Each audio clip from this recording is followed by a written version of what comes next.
হরে কৃষ্ণ। নমস্কার বন্ধুরা, তোমাদের প্রিয় চ্যানেল সনাতনী শ্রাবণী চ্যানেলে তোমাদের সবাইকে স্বাগত জানিয়ে শুরু করছি আজকের ভিডিও। আজ বলবো তুলসীর এত মাহাত্ম্য কেন এই কার্তিক মাসে।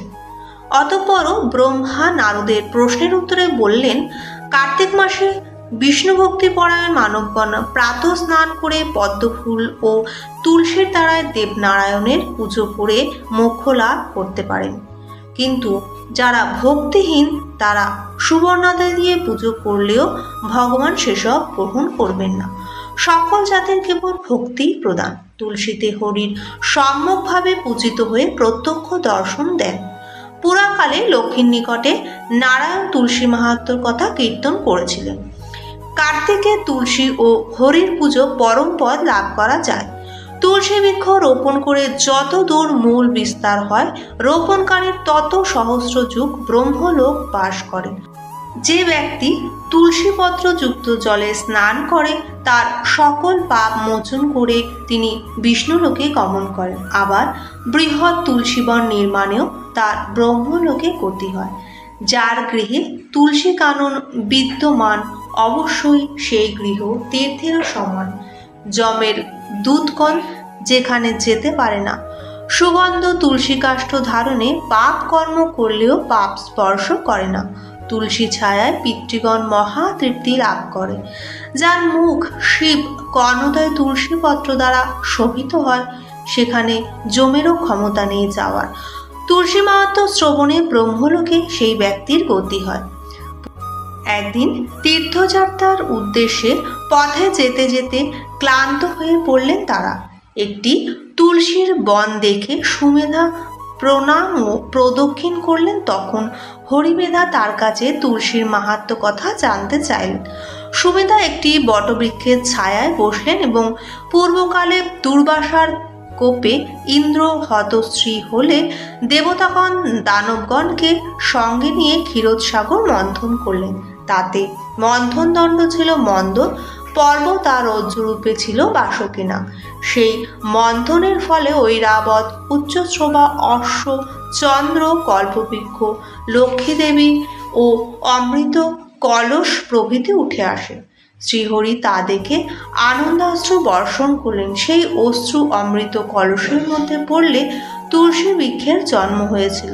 সেই সকল লক্ষণ সম্পন্ন তুলসীকে আর সকল আবরণে বিভূষিত কমলাকে দেখে ব্রহ্মাদি দেবতাগণ বিষ্ণুর হস্তে অর্পণ করলেন।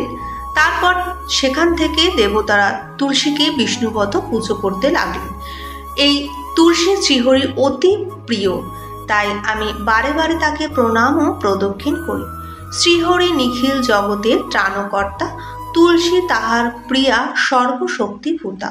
সুমেধা ব্রাহ্মণ যখন এইভাবে তুলসীর মাহাত্ম্য বর্ণনা করছেন, এমন সময় সেখানে এক দিব্য বিমান এসে উপস্থিত হলো আর সেই বটবৃক্ষটিও পতিত হলো।